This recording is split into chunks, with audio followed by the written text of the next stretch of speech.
So I'm currently sat in my very cheap Ford Mondeo ST220. Yes, it's a Mondeo, but this is quite a cool one. It's powered by a 3-litre naturally aspirated V6, producing 220 horsepower, mated to a proper 6-speed manual gearbox. Don't ask me why that's not on the car. Back in 2003, this car would have been capable of 155 miles an hour out the factory. Probably isn't now.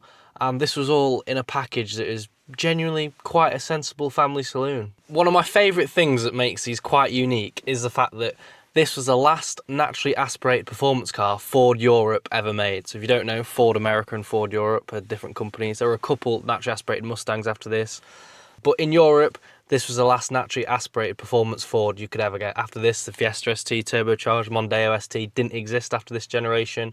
Focus ST turbocharged, the RS is rather turbocharged or supercharged, I think, and 4-wheel drive. So that makes it quite cool and collectible in its own right, the fact that it was the last naturally aspirated car. It was also one of the only cars that the great trio, Clarkson, Hammond and May, all agreed on and said that they liked, which was a rare feat achieved by any car. So that's got to give it some collectability and coolness in my mind anyway, because who doesn't like Top Gear and the Grand Tour if you're into cars? One of my other really weird pieces of trivia about these cars that I quite like and makes it even more collectible is how rare it actually is. I mean, I can't remember the last time I saw one on UK roads that wasn't my own. And to give you an idea of how rare these actually are now in the UK, back in 2005, the Aston Martin DB9 actually outsold the ST220. Consequently, now on UK roads, there's only about 1,000 registered left that are taxed, and only ever 4,600 that were sold. So for a Mondeo, a common as muck car, it really wasn't that common. Now, for the last 2.5 years, I've owned a Mondeo ST220, modified it heavily, done around 30,000 miles in it. So I'm well accustomed to these cars and I love them. So for this £5,000 daily driver challenge, the last thing my friend expected me to do was buy another Mondeo ST220, especially in the same year, same colour and same body type, which is quite sad. And in a second, you're going to get to see the condition the car arrived in and also his reaction to me buying this car for this challenge. I've got it. Are you ready? I'm ready. Well, I mean, that's really creative, that, mate, isn't it? I mean, you've really thought outside of the box of this one, haven't you? All you're doing, mate, is proving that you've got a major Ford Mondeo problem. Sorry, let me rephrase that. Illness. Yes. A major Ford Mondeo illness. Yeah, but it is nice. It's not bad. I mean, obviously bodywork needs... It's better than what it is on mine, but there are a few bits. The headlights are faded, but that's the least of this car's problems. This car's problems really start when I tell you it was written off. Right. It's got a mileage rollback. Above 75 miles an hour, it sounds like it's going to catapult itself into next week, and we'll drive it now and you can see. Okay. It's got an air leak on the front. It's rotting on the rear tower, but I can sort that. And the gearbox is not really connected to the gear stick very well, so sometimes you'll do a spirited gear change and it'll just fly off. However, the rest of the car's okay. Interior actually looks... The interior is in good, surprisingly good. Decent enough condition for this. Question also, is, how much did you buy it for? do you want to know how much I paid? I do. Right, but before I tell you what I paid, let's go to the shed, as well as the whole car. In the boot of said car, I got all these bits. So 2 new front shock absorbers, genuine, not been used. I mean, not genuine, but they've not been used, they're new. Full set of rear subframe arms, which these are about £200 to £250, depending on where you buy them from. Polybush exhaust hangers, useless but cool. Rear subframe bushes, full polybush kit. An oil filter, front subframe bushes, rubber ones, weirdly, he didn't polybush the front ones. And a full set of Duranza springs, which are about 250 quid as well. However, one of these is already on the car on the rear, so the other side needs doing. And I'll show you that, because one side is like higher than the other because this has already been put on and the other side's not had it done, which made an interesting drive back. And a load of nuts and bolts in the Febby Bilstein box for it, and a new rear shock absorber which is in that shed to go on the other side. Let's give her a start. Make sure you can see the dash, Josh, because it's interesting. Starts on the button, to be fair, very nicely. And there's only one warning light illuminated, which is the engine light. That's very cheap to fix. It's not. It's a really expensive fix. Other problems: the Android head unit is extremely slow and old-fashioned. This gear knob, well, we'll take it for a drive and I'll show you, but basically it'll just disconnect from the linkage down there, which is a common problem. I had that problem with my other Mondeo, and the only solve is basically replace the linkage. So that's another £200 that this car needs. Driver's heated seat doesn't work, the passenger one does. Apart from that, the other problems start when you start driving. Oh, and can you hear that exhaust rattle? Yeah. The metal, yeah. So it goes away. But yeah, that's the exhaust not bolted on correctly. Oh, it's also got an exhaust blow as well, so to get this through an MOT is going to be difficult. But let's take it for a drive. Right, let's do it. I'm just trying to put that. You got a problem, mate. Honestly, I've got both my Mondeo keys on on the same chain. So I just went to start it. No, that's the wrong one. Ah, it's the right one. I actually don't know which one's the right one. I genuinely don't know which one's the right one. okay, that's good. It moves. That's a good start. The clutch and flywheel, very good. Genuinely, I think they've been replaced like quite recently. Because it's done 130. So you don't know if they've been replaced recently? They just... No. Well, actually, I've not even bothered reading through the paperwork yet. Okay. That comes with it because the car was say that cheap that I didn't even think it was worth. Right. Well, that's the clue as to how much. Yeah. I didn't. Go on then. How much do you pay for it? Right. So we've done 137,000. Okay. Okay. It was written off, but he didn't tell me that. I only found out when I got the train down there and then thought I'll check it's not stolen. Did he say how it was written off? No. He wasn't the one that wrote it off. Right, okay. Yeah, he was just selling it as a car. This car has had 13. I'm the 14th owner of this beautiful V6 Mondeo, and so based on all those things, at 137,000 miles, and the fact it's only got 10 days of MOT left, runs out in January. What do you think I actually paid? Well, based on all the that, parts in the boot as well. all parts in it.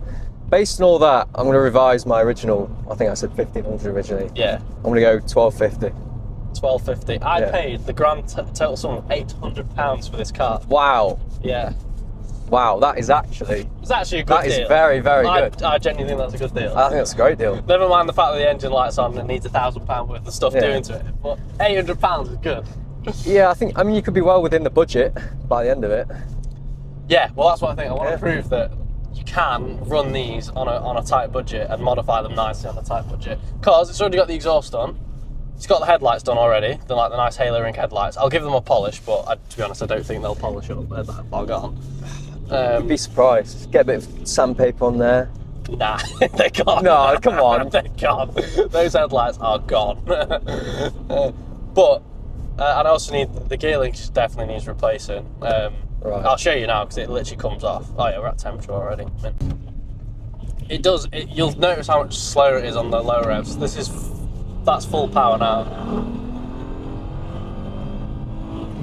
It's got a whirring, hasn't it, compared to the other one? Yeah. Very. Can you see? Yeah. No, Josh. Okay. Well, that's not good. She moves, to be fair. Oh, yeah, right. Brilliant. So I've got to just pop the gear stick back on. That linkage at the bottom there, that's just popped off of the actual ball. So all I need to do is basically just a ball joint, and the linkage itself just clamps onto it like that. So all I'm going to do now is pop it back on. Right. But essentially, this is brilliant. Essentially, yeah, it's there we are. Right. I can select gears again. If you drive sensibly, also look, the actual gear knob is just Brilliant. It's just a bit glue on it. It's literally the cheapest shitty gear knob I've ever seen in my life. But if you do change gears like nice and sensibly, like you can still Which rag you're it. not going to do. So No, I'm not going to do. Definitely not. No, you're not But going to do. it still does work. It's got a lot of vibration at motorway speeds, which, from being underneath the car, I think is the rear subframe bushes, which is not the worst thing in the world because it came with new ones. Yeah. That's probably why. It came And with a new, ones. I forgot, it did come with a new rear subframe. Say new, an old rusty one, but it's still got another rear subframe with it. Okay. But she does shift. It was saying that one of the doors was open. The dashboard thought one of the doors was Jesus open. Christ, what have you bought? You thought one of the doors. I mean, if the doors are anything like the gear knob, it's Yeah, flying up. it probably will just fly up. Hey, it was £800. Also, the windows work, and the driver's one did work until Right, brilliant. Until I well, drove let's it not home. crash into a river, because otherwise it's not getting out. Otherwise I'm not getting out. I don't think I'm going to crash into a river. However, the Bluetooth system, which we'll get on in a bit, it does actually work. Crucially, it's not rusty. I've bought another 2003 Mondeo, and honestly, underneath, it's as good as my other one. It's really good underneath. So I think because, well, I've got to save it because it's nice.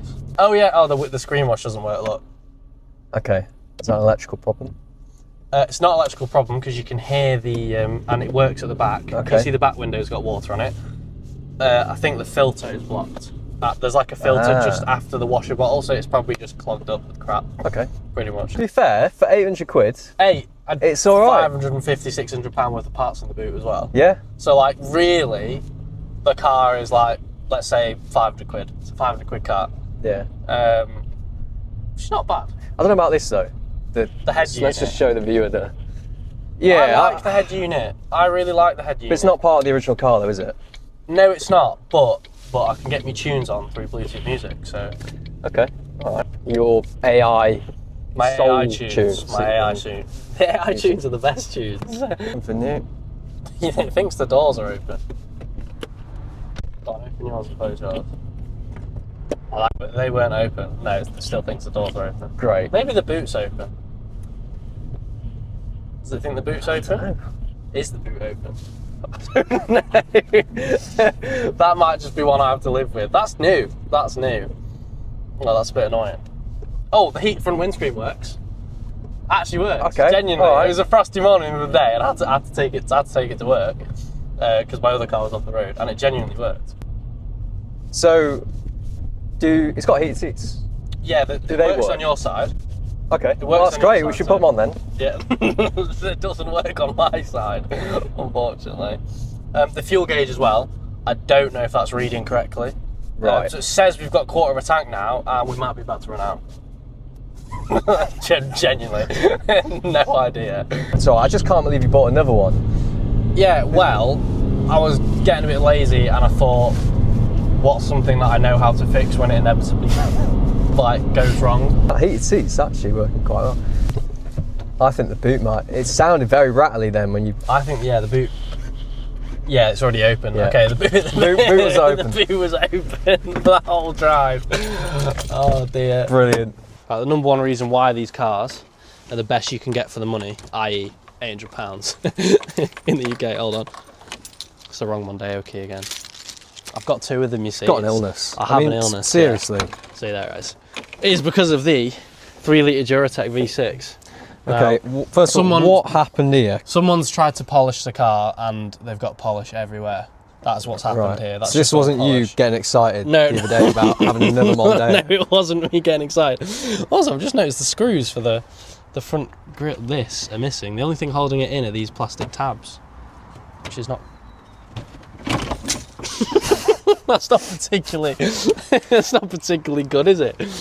The only problem with the actual engine itself at the moment is the fact that I can smell coolant is leaking, and if you look at this pipe, it's not supposed to do that.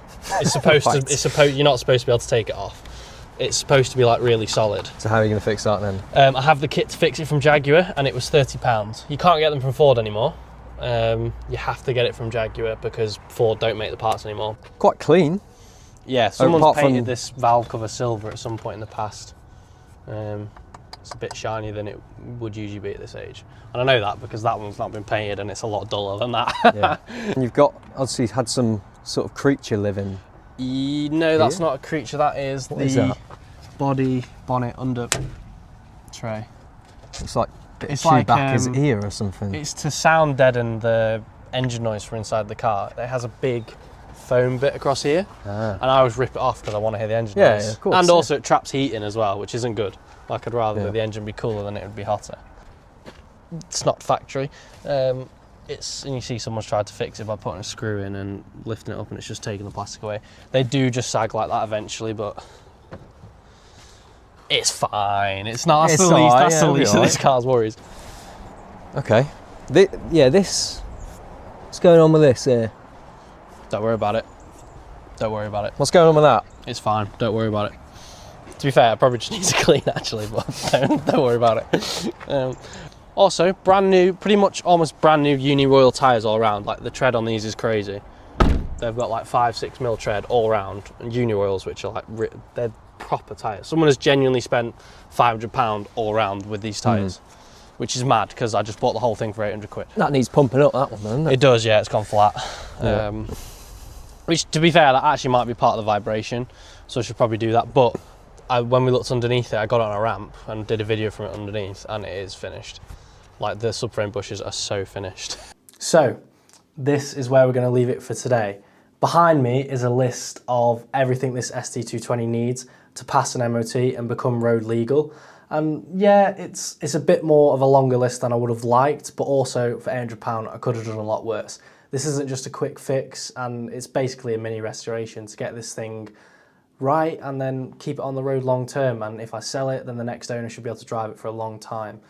In the next episode, we're going to get through all this list and start working through it properly, getting everything ticked off and turning this £800 Mondeo back into what it should be. And then also straight after that, once it's through its MOT, which fingers crossed I can get it through its MOT without spending any more than I've got written on this board, we'll reveal what my friend bought for what his idea of the best car you can get in the UK for £5,000 is. I would argue his car is less interesting than mine, but he'd argue it's a lot more interesting. So you can be the one to make your mind up about that. Anyway, see you next week.